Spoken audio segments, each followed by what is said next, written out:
Hello everyone, I'm Richard Watson and this is Anglais the Easy Way.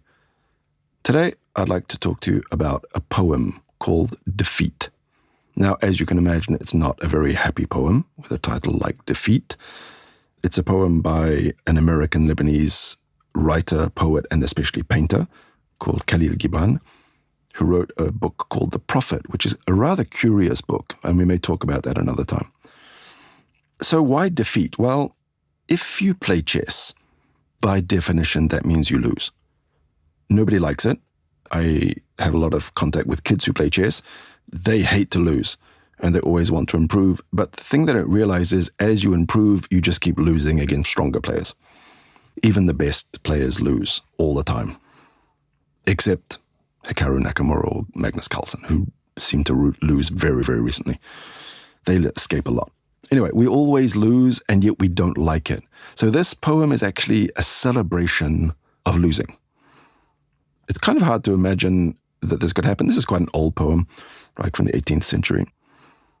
Anyway, I'm going to read a bit to you. I'm going to try and read it without crying, because it's kind of a bit depressing, but also resonates very strongly in what you can gain from defeat, what it brings to you. So I'm going to read parts of it to you. Defeat, my solitude and my aloofness. You are dearer to me than 1,000 triumphs, and sweeter to my heart than all world glory. Defeat, my self-knowledge and my defiance. Through you I know that I am yet young and swift of foot, and not to be trapped by withering laurels. And in you I have found aloneness, and the joy of being shunned and scorned. Listen, I'm not going to read the whole thing to you, but you can find the poem in the description and a link to the poem and to someone reading it. So there was a little bit of difficult vocabulary in there. Let's have a look. We have aloofness, which is when you feel that you are away from and distant from other people. Did you notice you are dearer to me? It's an interesting expression, dearer, because we think of dear like Dear John when you start a letter. But it's also this adjective meaning, like in French, cher. And you are dearer to me means you are more important to me. What else do we have? All world glory. That's a good expression to throw around in your daily life if you can. Through you I know that I am yet young and swift of foot. If we translate that into normal language, through you I know that I'm still young and I'm still fast. Swift of foot is an expression to mean fast. And not to be trapped by withering laurels. Laurels in French would be laurier, and it's a sign that you won something. And withering is something that's starting to rot. So when you won something and you keep it and you get less and less good at it, I guess. He doesn't want to be trapped as a winner, and defeat will help him to escape that.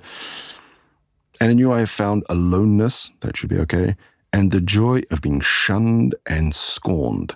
Normally, we don't talk about the joy of being shunned or scorned. These are not good things. Shunned is nobody wants to talk to you, and scorned means everybody's saying bad things about you. But he's saying there's a joy in that and a freedom in that. And I'm going to read you one more part, not the whole thing, but one more part. Defeat, my bold companion. You shall hear my songs and my cries and my silences, and none but you shall speak to me of the beating of wings and urging of seas and of mountains that burn in the night, and you alone shall climb my steep and rocky soul. Now, if you don't know what that means, good, me too. That's one of the problems with poetry in English. Some poets think they can say things in poems that you can't say in normal words. It's a connection of images. You can analyze it, of course, but sometimes we can't really find the truth of these things. You just have to let it resonate with you. The Romantics thought that. They said that poems can capture something that cannot be said in any other form. So take English poems and English songs in that way. You're not supposed to understand perfectly.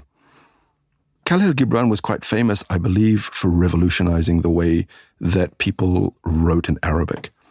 Because before it was very flowery and there were a lot of rules and it was very orthodox. And he was the first to use kind of normal spoken Arabic when he wrote literature, I believe. Anyway, you can look into that a bit later. Anyway, that's enough for today, and I'll catch you next time. Don't forget to subscribe.